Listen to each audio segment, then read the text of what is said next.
जय हिंद साथियों, welcome to self study classes Vishwamit Jain YouTube channel में आप सभी का स्वागत है। दोस्तों, आज के इस वीडियो में हम पर्यावरण से संबंधित महत्वपूर्ण प्रश्नों के बारे में पढ़ने वाले हैं। शाम को 6:30 बजे रोज आपकी क्लास होती है पर्यावरण की। ठीक है, अब आपको इंस्टाग्राम से जुड़ना है। दोस्तों, अगर आपको कोई डाउट लगता है तो आप इंस्टाग्राम में पूछ सकते हैं। सर्च करना है Sumit Jain self study classes. ठीक है, साथ ही आपको जुड़ना है व्हाट्सएप पर 9098609291। ये व्हाट्सएप नंबर है, तो आप कोई भी डाउट पूछ सकते हैं। ठीक है, फेसबुक से जुड़ना है। फेसबुक से जुड़ने के लिए सुमित जैन सर्च करना है और ट्विटर से जुड़ने के लिए सुमित जैन, और आपको जुड़ना है टेलीग्राम ग्रुप से। सर्च करना है IAS स्टडी ट्रैक। ठीक है, तो स्टार्ट करते हैं दोस्तों ये वीडियो। सभी लोग वीडियो को लाइक जरूर करेंगे और वीडियो को शेयर करना है। फटाफट से वन लाइनर ये प्रश्न है और रोज निरंतर आपकी शाम को 6:30 बजे इसी प्रकार से क्लास होती है एनवायरनमेंट की। आप CTT एग्जाम की तैयारी कर रहे हैं, रीट की कर रहे हैं, या फिर UPSC या MP टेट एग्जाम की तैयारी कर रहे हैं, तो ये वीडियो आपके लिए बहुत ही उपयोगी है। तो जुड़े रहें, वीडियो को अंत तक देखें। ठीक है, आपका सबसे पहला आज का जो प्रश्न है दोस्तों, पृथ्वी पर पाया जाने वाला सबसे बड़ा स्थलीय जीव है। तो सबसे बड़ा स्थलीय जीव कौन सा है? जल्दी से आपको दिए जाते हैं मात्र 5 सेकंड और आपको उत्तर कमेंट में लिखना है। पृथ्वी पर पाया जाने वाला सबसे बड़ा स्थलीय जीव कौन सा है? जल्दी से कमेंट में लिखें।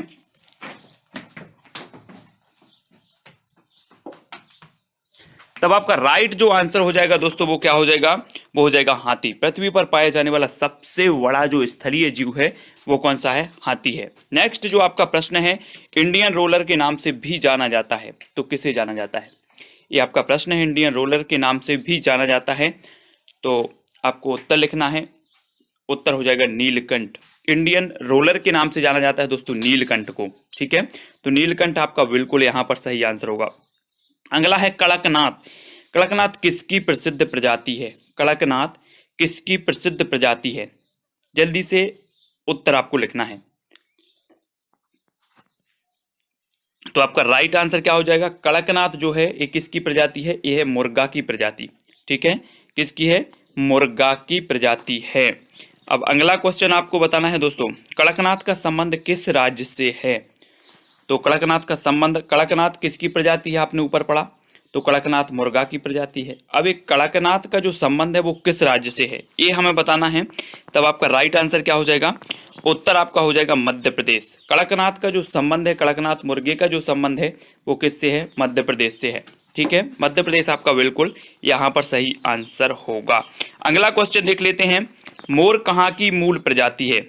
मोर आपको बताना है। जो राष्ट्रीय पक्षी हमारा मोर है, मोर जो मूल प्रजाति है ये कहाँ की है मोर की? तब आपका राइट आंसर हो जाएगा दक्षिण एवं दक्षिण पूर्व एशिया। दक्षिण एवं दक्षिण पूर्व एशिया की मूल प्रजाति है मोर। ठीक है, ये चीज आपको याद रखनी है। अगला क्वेश्चन देख लेते हैं, तोते का वैज्ञानिक नाम क्या है? तोता आपने देखा होगा तोता, अब इसका वैज्ञानिक नाम बताना है। जल्दी से बताएं। तो आपका राइट आंसर क्या हो जाएगा? तोते का वैज्ञानिक नाम बताना है और आपका बिल्कुल सही आंसर होगा क्या? सिराक्यूला कैमरी। सिराक्यूला कैमरी ये तोते का वैज्ञानिक नाम है। ठीक है, आपको याद रखना है। अगला है, सजीवों को 5 जगतों में किसने विभाजित किया? तो उत्तर लिखें जल्दी से। सजीवों को 5 जगतों में जो विभाजित करने वाले हैं वो कौन है? तो आपका राइट आंसर यहां पर क्या होगा? तब आपका बिल्कुल सही आंसर होगा दोस्तों R.H. व्हिटेकर। कौन है? R.H. व्हिटेकर। इन्होंने सजीवों को 5 जगतों में विभाजित किया है। किसने? R.H. व्हिटेकर साहब ने। तो आपका बिल्कुल सही आंसर R.H. व्हिटेकर ही होगा। अगला है, पौधों में गैसों का आदान प्रदान कैसे होता है? आपने पौधे देखे होंगे। ठीक है, पौधे देखे होंगे, पौधे की पत्तियां देखी होंगी। पत्तियां हरे रंग की होती हैं। हरे रंग की क्यों होती हैं? क्लोरोफिल के कारण होती हैं। लेकिन पौधों में गैसों का जो आदान प्रदान होता है वो कैसे होता है आपको बताना है। और आपका बिल्कुल सही आंसर क्या हो जाएगा? पत्तियों के द्वारा। ठीक है, पौधों में गैसों का जो आदान प्रदान होता है वो पत्तियों के द्वारा होता है। पत्तियों का हरा रंग क्यों होता है? तो क्लोरोफिल के कारण होता है। ठीक है, तो याद रखना है। अगला क्वेश्चन देख लेते हैं। अगला क्वेश्चन है दोस्तों, क्रिकेट इतिहास में प्रथम एक दिवसीय मैच कब और कहाँ खेला गया? आपके सिलेबस में खेल और कार्य है, तो क्रिकेट इतिहास में प्रथम एक दिवसीय जो मैच है वो कब और कहां पर खेला गया? प्रश्न क्रमांक 9 का उत्तर हमें यहां पर लिखना है। तब आपका राइट आंसर क्या हो जाएगा? क्रिकेट के कुछ दीवाने होंगे, क्रिकेट खेलते होंगे, और आपका बिल्कुल सही आंसर होगा 5 जनवरी 1971 मेलबॉर्न। ठीक है, मेलबॉर्न में 5 जनवरी 1971 आपका बिल्कुल सही आंसर होगा। हॉकी का जन्मदाता किस देश को कहा जाता है? प्रश्न क्रमांक है अपना 10। हॉकी का जन्मदाता आपको बताना है, तो कमेंट में लिखें। तब आपका राइट आंसर होगा इंग्लैंड। हॉकी का जन्मदाता किसे कहा जाता है? इंग्लैंड को। ठीक है, अगला देख लो, अखिल भारतीय फुटबॉल फेडरेशन की स्थापना कब हुई? अखिल भारतीय फुटबॉल फेडरेशन की स्थापना कब हुई? ये प्रश्न क्रमांक अपना 11 है, और 11 का उत्तर आपको बताना है। तब आपका बिल्कुल सही आंसर होगा वर्ष 1937। अखिल भारतीय फुटबॉल फेडरेशन की जो स्थापना हुई वो कब हुई?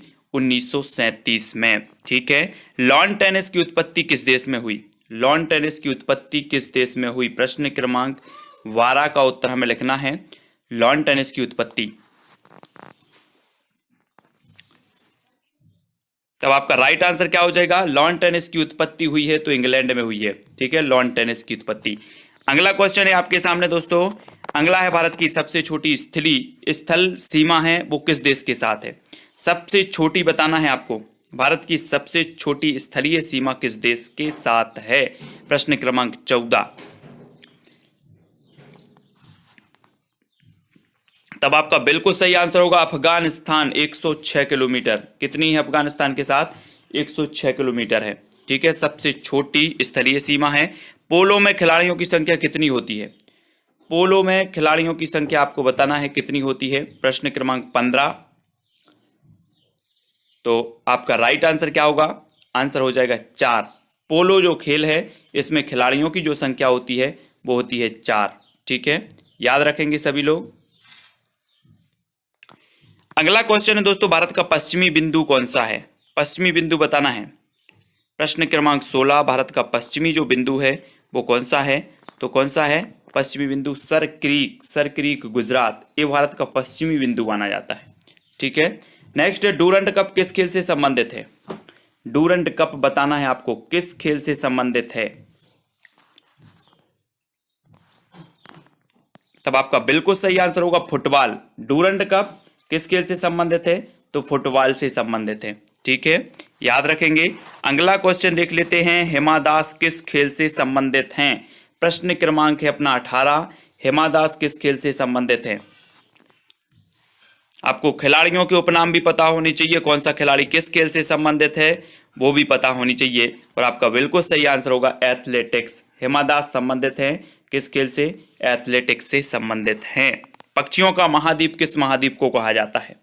आपने महाद्वीप पढ़े हैं, और महाद्वीपों में पक्षियों का महाद्वीप किस महाद्वीप को कहा जाता है? एक प्रश्न और पूछा जाता है कि श्वेत महाद्वीप किसे कहा जाता है? तो अंटार्कटिका महाद्वीप को कहा जाता है। लेकिन अगर बात करें कि पक्षियों का महाद्वीप किस महाद्वीप को कहा जाता है, तो आपका उत्तर होगा दक्षिण अमेरिका। दक्षिण अमेरिका जो है उसे पक्षियों का महाद्वीप भी कहा जाता है। ठीक है, अगला है सेरीकल्चर संबंधित है, तो किससे संबंधित है सेरीकल्चर? प्रश्न क्रमांक 20। तब आपका बिल्कुल सही आंसर होगा रेशम उत्पादन। किससे संबंधित है सेरीकल्चर? रेशम उत्पादन से संबंधित है। ठीक है, अगला है जैविक खेती अपनाने वाला भारत का प्रथम राज्य कौन सा है? जैविक खेती अपनाने वाला भारत का प्रथम राज्य आपको बताना है।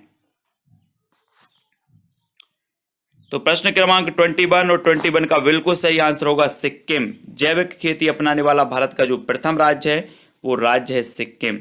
ठीक है, अगला क्वेश्चन देख लेते हैं। अगला जो अपना प्रश्न है, हरा सोना किसे कहा जाता है? हरा सोना बताना है आपको किसे कहा जाता है, आपने पढ़ा होगा। प्रश्न क्रमांक 22। तब आपका बिल्कुल सही आंसर होगा हरा सोना कहा जाता है वन को। ठीक है, वनों को कहा जाता है हरा सोना। साइलेंट वैली के चर्चित होने का कारण क्या है?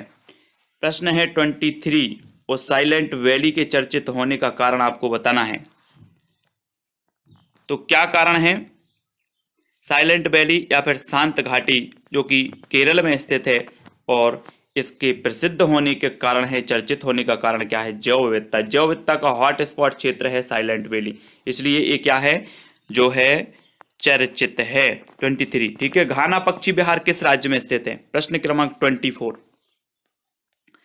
घाना पक्षी विहार किस राज्य में स्थित है, पूछा गया है प्रश्न। और आपका बिल्कुल सही आंसर क्या हो जाएगा? राजस्थान। कहां पर है? राजस्थान में है, ठीक है। घाना पक्षी विहार है राजस्थान।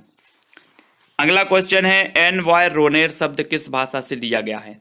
एन वाय रोनेर जो शब्द है वो किस भाषा से लिया गया? 25 का आंसर बताना है। और आपका बिल्कुल सही आंसर होगा, एन वाय रोनेर शब्द लिया गया है फ्रेंच भाषा से। किस भाषा से?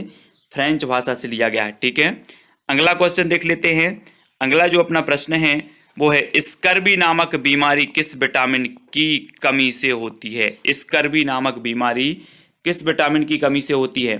तो आप सभी को पता है कि विटामिन सी की कमी से जो रोग हो जाता है वो स्कर्वी नामक रोग हो जाता है, स्कर्वी नामक बीमारी हो जाती है, ठीक है। तो विटामिन सी का जो प्रचुर स्रोत माना जाता है वो आंवला माना जाता है, ठीक है। तो ये भी याद रखना है। लेटा हुआ ग्रह किसे कहा जाता है? प्रश्न क्रमांक 27, लेटा हुआ ग्रह किसे कहा जाता है? पूछा गया है क्वेश्चन कई एग्जाम में। तो आपका यहां पर बिल्कुल सही आंसर होगा यूरेनस। यूरेनस यानी कि अरुण, अरुण को कहा जाता है लेटा हुआ ग्रह, ठीक है। अगला क्वेश्चन है, वर्षा एवं आर्द्र पर्णपाती वन संस्थान कहाँ स्थित है? वर्षा एवं आर्द्र पर्णपाती वन संस्थान कहाँ पर स्थित है? 28 का आंसर। तो वर्षा एवं आर्द्र पर्णपाती वन संस्थान जो स्थित है वो कहाँ पर है? जोरहट, जोरहट में स्थित है, ठीक है। अगला है, हरित उपभोक्ता दिवस कब मनाया जाता है? प्रश्न क्रमांक 29, हरित उपभोक्ता दिवस, हरित उपभोक्ता दिवस कब मनाया जाता है? तो आपका बिल्कुल सही आंसर होगा 28 सितंबर। 28 सितंबर को मनाया जाता है हरित उपभोक्ता दिवस। याद रखना है, प्रायद्वीपीय पठार का आकार कैसा है? प्रायद्वीपीय पठार का आकार बताना है। प्रश्न क्रमांक 30 का उत्तर क्या हो जाएगा आपका? प्रायद्वीपीय पठार का जो आकार होता है वो होता है त्रिभुजाकार। कैसा? त्रिभुजाकार होता है, ठीक है, प्रायद्वीपीय पठार का आकार।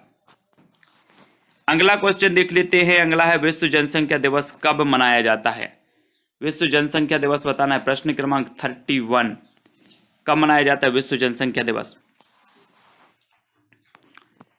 तब आपका बिल्कुल सही आंसर होगा 11 जुलाई। सभी ने बिल्कुल सही बताया है, विश्व जनसंख्या दिवस मनाया जाता है 11 जुलाई को, ठीक है। अंतर्राष्ट्रीय वाघ दिवस कब मनाया जाता है? प्रश्न क्रमांक 32, अंतर्राष्ट्रीय वाघ दिवस। तो आपका बिल्कुल सही आंसर हो जाएगा 29 जुलाई को। अंतर्राष्ट्रीय वाघ दिवस जो मनाया जाता है वो मनाया जाता है 29 जुलाई को, ठीक है, 29 जुलाई। अगला देख लेते हैं, बी आर अम्बेडकर का संविधान सभा में निर्वाचन कहाँ से हुआ था? बी आर अम्बेडकर साहब संविधान के जनक कहे जाते हैं और इनका संविधान सभा में जो निर्वाचन हुआ था वो कहाँ से हुआ था? प्रश्न क्रमांक 33 का आंसर। तो आपको बिल्कुल सही आंसर होगा मुंबई प्रेसिडेंसी। कहाँ से हुआ था? मुंबई प्रेसिडेंसी से हुआ था। किसका? बी आर अम्बेडकर, संविधान के जनक। आपदा प्रबंधन प्रशिक्षण संस्थान कहाँ स्थित है? आपदा प्रबंधन प्रशिक्षण संस्थान कहाँ पर स्थित है? प्रश्न क्रमांक 34।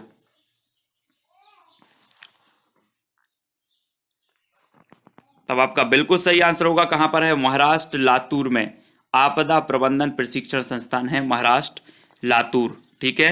पशु जो रात में जगते हैं वस्तुओं को किस रंग में देखते हैं? आपने देखे होंगे निशाचर जिन्हें कहा जाता है। पशु जो रात में जगते हैं उन्हें वस्तुओं का जो रंग दिखाई देता है वो किस रूप में वे देखते हैं, किस रंग में देखते हैं?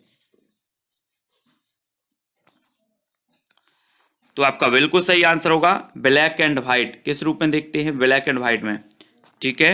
अगला है दोस्तों, अगला जो आपका प्रश्न है वो है, वाहनों के लिए साफ सुथरा ईंधन कौन सा है? वाहनों के लिए साफ सुथरा ईंधन बताना है जिससे प्रदूषण नहीं होता है, वो ईंधन कौन सा है? जिसे साफ सुथरा ईंधन भी कहा जाता है तो वो ईंधन है दोस्तों कौन सा? सीएनजी। सीएनजी जो है ये साफ सुथरा ईंधन है वाहनों के लिए। अगला प्रश्न है, कथकली किस राज्य का नृत्य है? कथकली बताना है। एक और नृत्य है कथक, ठीक है, एक कथक है। तो कथक कहाँ का है? उत्तर प्रदेश का। लेकिन कथकली की बात करें तो ये कथकली कहाँ का है? ये है केरल, ठीक है। तो याद रखना है आपको। अगला देख लेते हैं, पानी पंचायत आंदोलन किसने शुरू किया था? पानी पंचायत आंदोलन बताना है ये किसने शुरू किया था। प्रश्न क्रमांक 38 का आंसर। पानी पंचायत आंदोलन किसने शुरू किया? और आपका बिल्कुल सही आंसर होगा बिलासराव सालुखे। बिलासराव सालुखे, ठीक है, इन्होंने पानी पंचायत आंदोलन शुरू किया था। अगला है, प्रोजेक्ट रेड पांडा की शुरुआत कब हुई? प्रोजेक्ट रेड पांडा की शुरुआत कब हुई? प्रश्न क्रमांक 39। तो उत्तर क्या हो जाएगा? प्रोजेक्ट रेड पांडा की जो शुरुआत हुई वो शुरुआत हुई 1996 में।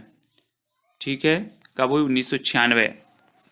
अगला क्वेश्चन देख लेते हैं, सरिस्का राष्ट्रीय उद्यान कहाँ स्थित है? सरिस्का राष्ट्रीय उद्यान प्रश्न क्रमांक 40। कहां पर स्थित है सरिस्का राष्ट्रीय उद्यान? और ये स्थित है राजस्थान में। कहां पर? राजस्थान। सरिस्का राष्ट्रीय उद्यान स्थित है राजस्थान। अगला क्वेश्चन है, बांध नहीं चाहिए, बांध पहाड़ का विनाश है, यह कथन किसका है?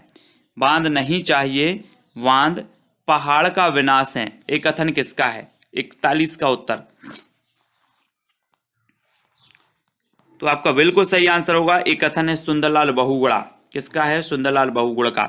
याद रखना है, लास्ट में बताना भी है कितने क्वेश्चन आपने सही किए हैं, कितने क्वेश्चन कमेंट में बताए हैं। राष्ट्रीय जैव विविधता प्राधिकरण का मुख्यालय कहाँ स्थित है?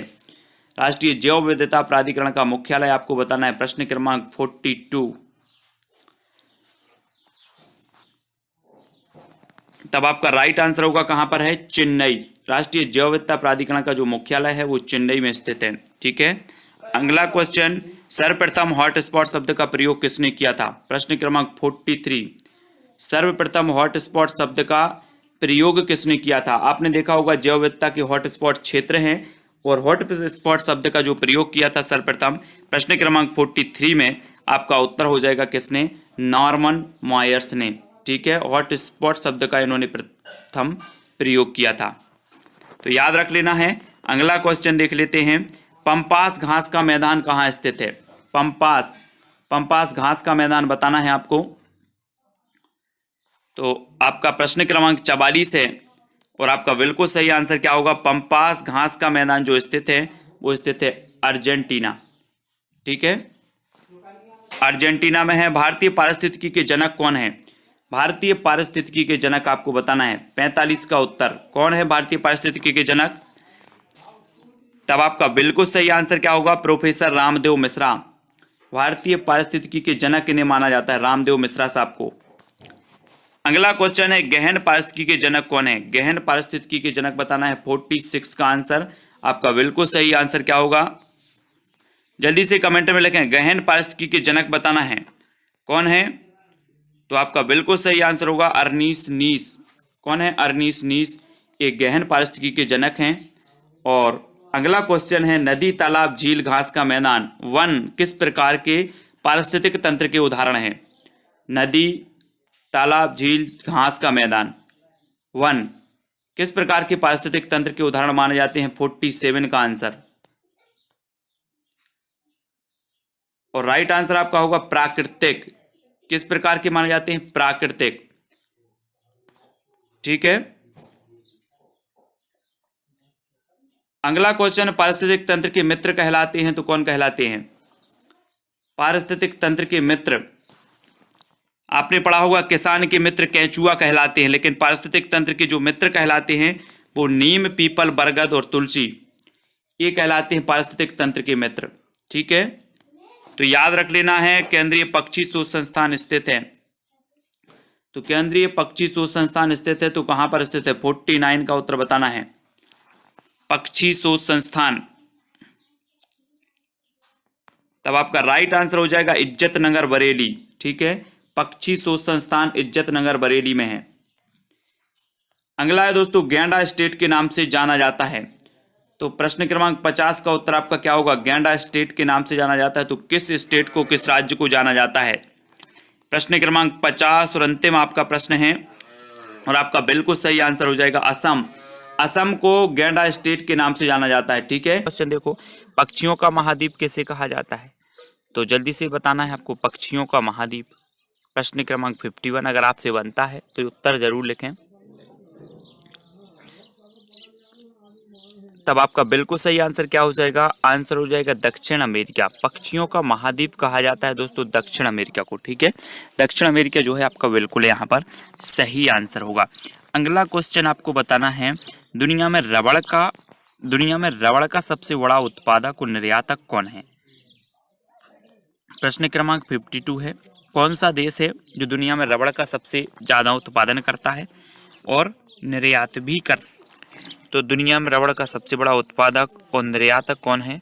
तो सबसे बड़ा उत्पादक और निर्यातक जो है वो है थाईलैंड। थाईलैंड आपका यहाँ पर बिल्कुल सही होगा, ठीक है। अगला क्वेश्चन देखो, पर्यावरण संरक्षण के लिए ग्रीन आर्मी को किसने प्रारंभ किया? जी हाँ दोस्तों, आपने कई बार पढ़ा होगा, ग्रीन आर्मी शब्द भी देखा होगा, है ना। अब ग्रीन आर्मी को किसने प्रारंभ किया, ये प्रश्न आपको बताना है। पर्यावरण संरक्षण के लिए किया है। तब आपका उत्तर क्या हो जाएगा 53 का? अगर आपसे बनता है तो कमेंट में जरूर लिखें। उत्तर हो जाएगा ऑस्ट्रेलिया। पर्यावरण संरक्षण के लिए ग्रीन आर्मी को प्रारंभ करने वाले जो देश है वो ऑस्ट्रेलिया है, ठीक है। अगला है, वायुमंडल की सबसे निचली परत को किस रूप में जाना जाता है? जाना जाता है, खालिस्तान के रूप में जाना जाता है। तो जल्दी से बताएं। प्रश्न क्रमांक 54 का आंसर, वायुमंडल की सबसे निचली परत को खालिस्तान के रूप में जाना जाता है। तो 54 का आपका राइट आंसर क्या हो जाएगा? यहाँ पर आपका बिल्कुल सही और सटीक आंसर होगा ट्रोपोस्फियर। ट्रोपोस्फियर यानी कि क्षोभ मंडल, ये सबसे निचली परत है वायुमंडल की, ठीक है। तो आपको याद रख लेना, इसे ट्रोपोस्फियर भी कहा जाता है। अगला क्वेश्चन यहाँ पर देख लेते हैं, जीव और वातावरण के बीच आपसी संबंधों को वैज्ञानिक अध्ययन में खालिस्तान के रूप में जाना जाता है। तो जल्दी से बताएं, जीव और वातावरण के बीच आपसी संबंधों को वैज्ञानिक अध्ययन में किस रूप में जाना जाता है? 55 का उत्तर। इसी प्रकार के क्वेश्चन आपके थोड़े से कठिन हैं, लेकिन बहुत ही बढ़िया प्रश्न है और आपका बिल्कुल यहाँ पर सही उत्तर होगा, वो जाना जाता है पारिस्थितिकी। किस रूप में? जीव और वातावरण के बीच आपसी संबंधों को वैज्ञानिक अध्ययन में जाना जाता है, तो पारिस्थितिकी के रूप में, ठीक है। ये चीज आपको याद होगा। अगला है, वह कौन सी प्रक्रिया है जिसके अंतर्गत पौधे सूर्य की सहायता से भोजन बनाते हैं? वह कौन सी प्रक्रिया है जिसके अंतर्गत पौधे सूर्य की सहायता से भोजन बनाते हैं? वो प्रक्रिया बताना है 56 का आंसर। आंसर क्या होगा? वह कौन सी प्रक्रिया है जिसके अंतर्गत पौधे सूर्य की सहायता से भोजन बनाते हैं? तो वह प्रक्रिया है प्रकाश संश्लेषण। कौन सी है? प्रकाश संश्लेषण प्रक्रिया है जिसके अंतर्गत जो पौधे हैं वो सूर्य की सहायता से क्या बनाते हैं? भोजन बनाते हैं, ठीक है। अगला क्वेश्चन देखो, पेड़ पौधे प्रदूषण को घटाते हैं क्योंकि वे अवशोषण करते हैं। काय का अवशोषण करते हैं? पेड़ पौधे प्रदूषण को घटाते हैं क्योंकि वे अवशोषण करते हैं। तो आपको बताना है किस चीज का अवशोषण करते हैं। तब आपका यहाँ पर बिल्कुल सही आंसर जो होगा वो करते हैं कार्बन डाइऑक्साइड। कार्बन डाइऑक्साइड का आपका बिल्कुल सही हो जाएगा, ठीक है। और ये प्रदूषण को घटाते हैं। अगला क्वेश्चन देख लेते हैं। अगला जो अपना प्रश्न है दोस्तों, पारिस्थितिकी निकाय में ऊर्जा का प्राथमिक स्रोत क्या है? पारिस्थितिकी निकाय में ऊर्जा का आपको प्राथमिक स्रोत बताना है। तो प्राथमिक स्रोत क्या है? तब आपका बिल्कुल सही आंसर होगा सौर ऊर्जा। पारिस्थितिकी निकाय में ऊर्जा का जो प्राथमिक स्रोत है वो क्या है? सौर ऊर्जा, ठीक है। आपको यहाँ पर याद रखना है। परितंत्र में मानव है, तो परितंत्र में मानव क्या है? प्रश्न क्रमांक 59 और आपका बिल्कुल सही आंसर होगा सर्वाहारी। मानव क्या होता है? सर्वाहारी होता है, ठीक है। जो मांस भी खाते हैं और शाकाहारी भोजन भी करते हैं वो कहलाते हैं सर्वाहारी, ठीक है। एक परितंत्र के कौन से दो घटक होते हैं? एक परितंत्र के कौन से दो घटक होते हैं? आपको बताना है, बिल्कुल सरल आंसर है। तब आपका बिल्कुल सही आंसर होगा जीवीय तथा अजीवीय, है ना। ये दो घटक होते हैं, जैविक और अजैविक घटक। एक परितंत्र में ये दो घटक होते हैं, ठीक है। अगला, राष्ट्रीय कोरल रीफ अनुसंधान केंद्र कहाँ है? कोरल रीफ अनुसंधान केंद्र कहाँ पर स्थित है? प्रश्न क्रमांक 61। तो आपका बिल्कुल सही आंसर क्या होगा? अंडमान और निकोबार द्वीप समूह में, ठीक है। राष्ट्रीय कोरल रीफ अनुसंधान केंद्र कहाँ है? अंडमान और निकोबार द्वीप समूह में। अगला क्वेश्चन देख ले। अगला जो अपना क्वेश्चन है नागोया प्रोटोकॉल से संबंधित है। नागोया प्रोटोकॉल खालिस्तान से संबंधित है, तो किससे संबंधित है? जल्दी बताएं। नागोया प्रोटोकॉल खालिस्तान से संबंधित है, तो वो है जैव विविधता से। किससे संबंधित है? जैव विविधता से। ठीक है, नागोया प्रोटोकॉल संबंधित है जैव विविधता। अगला क्वेश्चन देखो, रामसर सम्मेलन खालिस्तान के संरक्षण से संबंधित है। रामसर सम्मेलन खालिस्तान के संरक्षण से संबंधित है, तो किसके संरक्षण से संबंधित है? तब आपका बिल्कुल सही आंसर क्या होगा? नम भूमि। नम भूमि के संरक्षण से संबंधित है कौन सा सम्मेलन? रामसर सम्मेलन। ठीक है, अगला क्वेश्चन है दोस्तों, भारतीय राष्ट्रीय जैविक विविधता प्राधिकरण स्थापित किया, तो आपको बताना है आंसर आपका क्या हो जाएगा? 2003 चेन्नई में। भारतीय राष्ट्रीय जैविक विविधता जो प्राधिकरण स्थापित किया गया वो कहाँ किया गया? 2003 में किया गया और चेन्नई में किया गया। ठीक है, ये चीज़ याद रखनी है। अगला क्वेश्चन देख लेते हैं, UNEP का मुख्यालय कहाँ है? सभी को बताना है, तो कहाँ पर है UNEP का मुख्यालय? प्रश्न क्रमांक है 65 और 65 का जो आपका राइट आंसर हो जाएगा वो क्या हो जाएगा? UNEP का आपको मुख्यालय बताना है। तो ये जो मुख्यालय है वो कहाँ पर है? ये है नैरोबी में। UNEP का मुख्यालय है दोस्तों नैरोबी। ठीक है, नैरोबी में, याद रखना है। अगला है, पशु हिंसा रोकथाम अधिनियम कब स्थापित हुआ? पशु हिंसा रोकथाम अधिनियम कब स्थापित हुआ? प्रश्न क्रमांक 66 का आंसर यहाँ पर बताना है। पशु हिंसा रोकथाम अधिनियम जो स्थापित हुआ वो हुआ 1960 में। कब हुआ? 1960। पशु हिंसा रोकथाम अधिनियम 1960।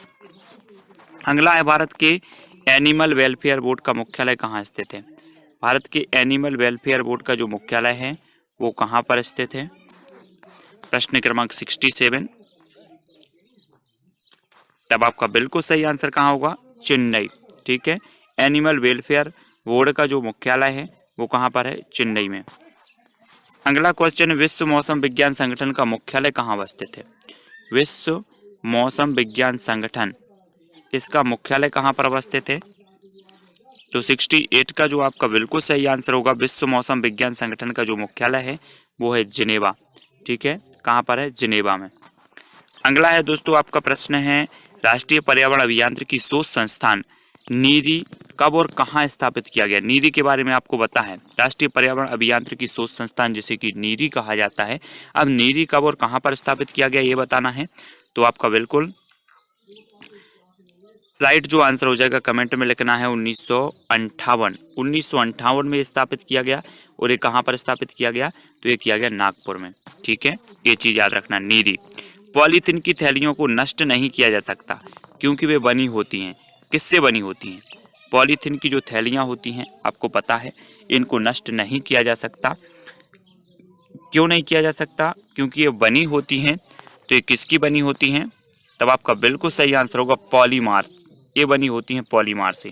ठीक है, अगला है, अंतर्राष्ट्रीय अम्ल वर्षा सूचना केंद्र स्थापित किया गया। अंतर्राष्ट्रीय अम्ल वर्षा सूचना केंद्र स्थापित किया गया, तो आपका बिल्कुल सही आंसर क्या होगा? आंसर होगा मैनचेस्टर में। ठीक है, अंतर्राष्ट्रीय अम्ल वर्षा सूचना केंद्र स्थापित किया गया मैनचेस्टर। ठीक है, विश्व के नॉर्वे और स्वीडन ऐसे देश हैं जहां पर सर्वाधिक क्या होती है? अम्ल वर्षा होती है।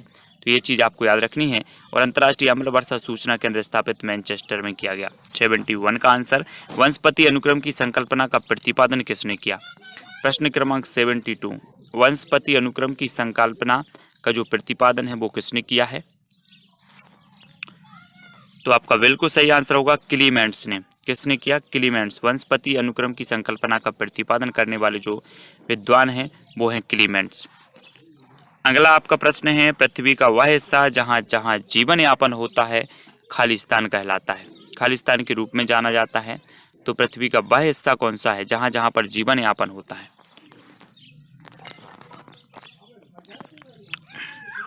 तब आपका राइट आंसर क्या हो जाएगा? जीवमंडल। ठीक है, क्या कहलाता है? जीवमंडल। याद रखना है, जहाँ जहाँ पर जीवन यापन है वो जीवमंडल है। पृथ्वी की ऊपरी परत जो मनुष्य जीवन की मदद करने में सक्षम है को खालिस्तान कहा जाता है। तो क्या कहा जाता है आपको बताना? पृथ्वी की ऊपरी परत जो मनुष्य जीवन की मदद करने में सक्षम है को खालिस्तान कहा जाता है। तो आपका बिल्कुल सही आंसर क्या हो जाएगा? स्थल मंडल। क्या कहा जाता है? स्थल मंडल।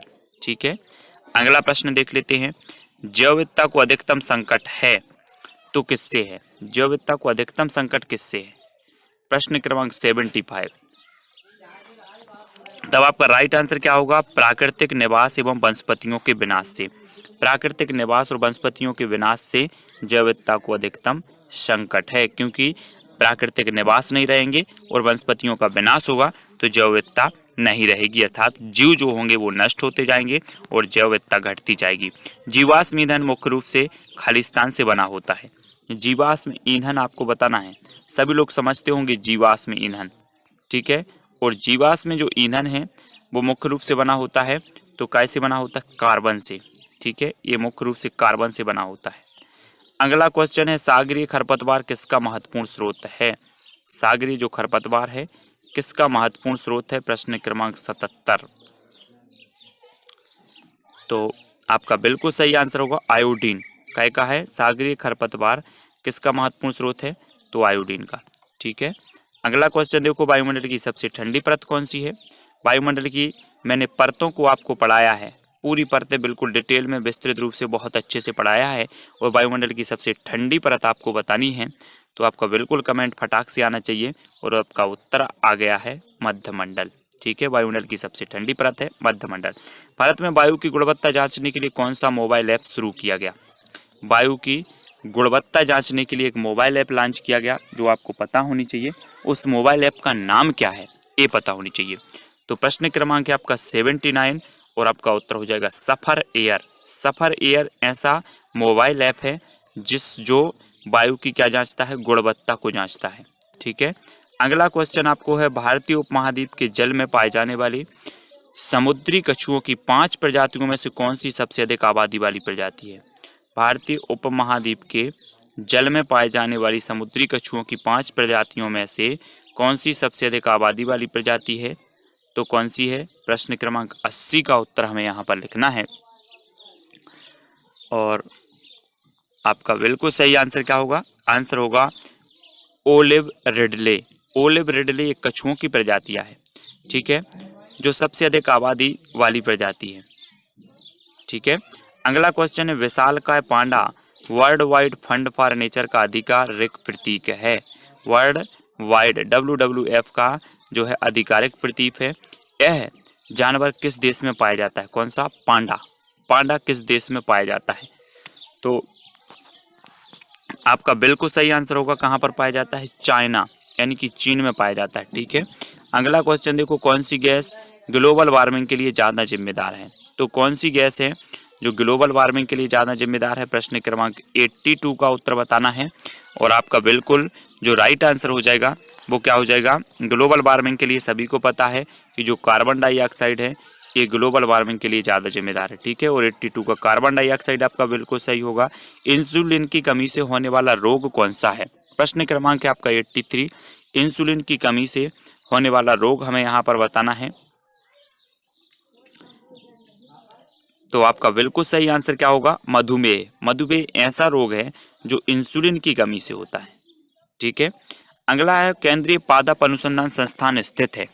तो पादप अनुसंधान संस्थान बताना ये कहाँ पर स्थित है? प्रश्न क्रमांक 84, और आपका बिल्कुल सही आंसर होगा केंद्रीय पादप अनुसंधान जो संस्थान है वो कहाँ पर है? लखनऊ में, ठीक है, लखनऊ। अगला क्वेश्चन है, औषधि अनुसंधान संस्थान भी लखनऊ में है। कुचिपुड़ी किस राज्य का नृत्य है? कुचिपुड़ी 85 का उत्तर बताना है। ये किस राज्य का नृत्य है कुचिपुड़ी? तो 85 है, और 85 का आपने जो उत्तर बताया है कुचिपुड़ी नृत्य है तो ये है आंध्र प्रदेश। आंध्र प्रदेश आपका बिल्कुल सही हो जाएगा, कुचिपुड़ी आंध्र प्रदेश का नृत्य है, ठीक है। मॉन्ट्रियल प्रोटोकॉल कहाँ हुआ था? मॉन्ट्रियल प्रोटोकॉल बताना है, ये कहाँ हुआ था मॉन्ट्रियल प्रोटोकॉल? 86 का आंसर। मॉन्ट्रियल प्रोटोकॉल जो हुआ था वो हुआ था कनाडा, 16 सितंबर 1987 को, ठीक है। मॉन्ट्रियल प्रोटोकॉल हुआ था कनाडा में 16 सितंबर 1987 को। अगला प्रश्न देखो, भारत की सबसे छोटी आर्द्र भूमि है। आपको पता है दोस्तों कि भारत में 27 आर्द्र भूमियां हैं, और सबसे छोटी आर्द्र भूमि कौन सी है? प्रश्न क्रमांक 87 का आंसर है यहाँ पर बताना है, और 87 का आपका बिल्कुल सही आंसर होगा रेणुका। रेणुका आर्द्रभूमि जो कि हिमाचल प्रदेश में है और ये भारत की सबसे छोटी आर्द्रभूमि मानी जाती है। तो कौन सी मानी जाती है? रेणुका। भारत में आर्द्रभूमियों की संख्या कितनी है? 88 का आंसर आर्द्रभूमियों की संख्या यहाँ पर बताना है। तो आपका बिल्कुल सही आंसर क्या होगा? भारत में आर्द्रभूमियों की जो संख्या है वो है 27। कितनी है? 27। आर्द्रभूमियों की संख्या है 27। IUCN का मुख्यालय कहाँ स्थित है? IUCN का जो मुख्यालय है वो कहाँ पर स्थित है? तो आपका बिल्कुल सही आंसर होगा मॉर्गस, स्विट्जरलैंड। कहाँ पर है? मॉर्गस, स्विट्जरलैंड में। IUCN का मुख्यालय मॉर्गस, स्विट्जरलैंड में। ठीक है। अगला है क्योटो प्रोटोकॉल का मुख्य उद्देश्य क्या था? क्योटो प्रोटोकॉल का मुख्य उद्देश्य क्या था? प्रश्न क्रमांक 90। क्योटो प्रोटोकॉल आपने सुना है, इसका मुख्य उद्देश्य क्या था? तो इसका मुख्य उद्देश्य था ग्रीन हाउस गैसों के उत्सर्जन को कम करना। ग्रीन हाउस गैसों के उत्सर्जन को कम करना क्योटो प्रोटोकॉल का मुख्य उद्देश्य था। ठीक है। अगला देख लो। अगला जो अपना प्रश्न है, किस राष्ट्रीय उद्यान का नाम पूर्व में हैली राष्ट्रीय उद्यान था? सभी को पता है हैली राष्ट्रीय उद्यान किस राष्ट्रीय उद्यान का पूर्व में नाम था? तो जल्दी से कमेंट में लिखें और उत्तर बताएं। और आपका बिल्कुल सही यहाँ पर होगा, क्या हो जाएगा? जिम कॉर्बेट राष्ट्रीय उद्यान। जिम कॉर्बेट राष्ट्रीय उद्यान का पूर्व में जो नाम था दोस्तों वो था हैली। ठीक है, हैली के नाम से जाना जाता था। अंतर्राष्ट्रीय मृदा संरक्षण दिवस कब मनाया जाता है? मृदा संरक्षण दिवस। प्रश्न क्रमांक 92। सभी को पता होनी चाहिए अंतर्राष्ट्रीय मृदा संरक्षण जो दिवस है वो कब मनाया जाता है। तब आपका 92 का बिल्कुल जो राइट आंसर होगा वो क्या हो जाएगा? 5 दिसंबर। 5 दिसंबर को अंतर्राष्ट्रीय मृदा संरक्षण दिवस के रूप में मनाते हैं। ठीक है। विश्व हाथी दिवस कब मनाते हैं? विश्व हाथी दिवस 93 का आंसर बताना है। जल्दी से लिखें कमेंट में, विश्व हाथी दिवस कब मनाया जाता है? तो आपका बिल्कुल राइट आंसर होगा 12 अगस्त को। विश्व हाथी दिवस मनाया जाता है 12 अगस्त को। ठीक है। केंद्रीय खाद्य प्रौद्योगिकी अनुसंधान स्थित है, तो कहाँ स्थित है? केंद्रीय खाद्य प्रौद्योगिकी अनुसंधान स्थित है तो 94 और 94 का आपका बिल्कुल सही आंसर होगा मैसूर। मैसूर में स्थित है केंद्रीय खाद्य प्रौद्योगिकी अनुसंधान। नेक्स्ट प्रश्न है, विश्व हाथ धुलाई दिवस कब मनाया जाता है? विश्व हाथ धुलाई दिवस आपको बताना है, ये कब मनाया जाता है? 95 का उत्तर सभी लोग कमेंट में लिखें। तो आपका बिल्कुल सही आंसर होगा 15 अक्टूबर। 15 अक्टूबर को विश्व हाथ धुलाई दिवस मनाया जाता है। ठीक है, 95 का 15 अक्टूबर। सौर ऊर्जा से संचालित देश का पहला रेलवे स्टेशन कौन सा था? सौर ऊर्जा से संचालित देश का पहला रेलवे स्टेशन कौन सा था? प्रश्न क्रमांक 96। सौर ऊर्जा से संचालित देश का पहला रेलवे स्टेशन कौन सा था? और आपका बिल्कुल सही आंसर होगा गुवाहाटी। कौन सा था? गुवाहाटी। ठीक है। अगला है, मंगल को लाल ग्रह क्यों कहा जाता है? सभी को एक क्वेश्चन आ जाता है कि किस ग्रह को लाल ग्रह कहा जाता है, तब आपका सीधा उत्तर होता है मंगल को। अब मंगल को लाल ग्रह क्यों कहा जाता है? तो आपको पता है आयरन ऑक्साइड के कारण। ठीक है, आयरन ऑक्साइड की उपलब्धता के कारण मंगल को लाल ग्रह कहा जाता है। अब पानी, जैसे मान के चलो पृथ्वी को नीला ग्रह क्यों कहा जाता है? तो पानी की उपलब्धता के कारण। ठीक है। विटीकल्चर संबंधित है, तो किससे संबंधित है? विटीकल्चर। तो आपका बिल्कुल सही आंसर क्या होगा? विटीकल्चर जो संबंधित है वो अंगूर उत्पादन से। किससे संबंधित है? अंगूर उत्पादन से। ठीक है। अगला क्वेश्चन, स्वच्छ भारत अभियान की शुरुआत कब की गई? स्वच्छ भारत अभियान की शुरुआत बताना है, कब की गई? तो आपका बिल्कुल सही आंसर होगा 2 अक्टूबर 2014। 2 अक्टूबर 2014 को स्वच्छ भारत अभियान की शुरुआत की गई। ठीक है, 2 अक्टूबर 2014। जल में उगने वाले पौधे कहलाते हैं, क्या कहलाते हैं? प्रश्न क्रमांक 100 और लास्ट प्रश्न है आपका, जल में उगने वाले पौधे क्या कहलाते हैं? तो आपका बिल्कुल सही आंसर होगा हाइड्रोफाइट। क्या कहलाते हैं? हाइड्रोफाइट। ये जल में उगने वाले पौधों को कहा जाता है हाइड्रोफाइट। ठीक है। तो दोस्तों यहाँ पर हमने लगभग जो है 50 प्रश्नों पर चर्चा की है ना। 50 प्रश्न आपसे बने होंगे और इनको सबको मिला के आपके 100 प्रश्न पूरे कंप्लीट करा दिए जाएंगे। 100 प्रश्नों पर फिर हम चर्चा करेंगे है ना। MP TET grade 3 REET CTT exam और भी ऐसे एग्जाम की तैयारी कर रहे हैं जिनमें पर्यावरण पूछा जाता है, तो पर्यावरण का ये वीडियो आपके लिए बहुत ही रामबाण साबित होगा। ऐसे अनेकों वीडियो हैं जो पर्यावरण के मैंने उपलब्ध करवाए हैं। Sumit Jain self study classes, ठीक है। इंस्टाग्राम पे आप फॉलो कर सकते हैं, व्हाट्सअप नंबर दिया है। और टेलीग्राम ग्रुप से जुड़ना है IAS स्टडी ट्रैक, ट्विटर से जुड़ना है सुमित जैन, और फेसबुक से जुड़ना है सुमित जैन, आपको सर्च करना है, ठीक है। वीडियो कैसा लगा कमेंट के माध्यम से बताएं, वीडियो को लाइक करें और इसी प्रकार से जुड़े रहें। शाम 6:30 बजे आपकी रोज़ और निरंतर पर्यावरण की क्लास होती है, ठीक है, उससे जुड़ें। वीडियो को लाइक करके शेयर अवश्य करें, अपने ग्रुपों में शेयर करें। आज के लिए बस इतना ही। जय हिंद।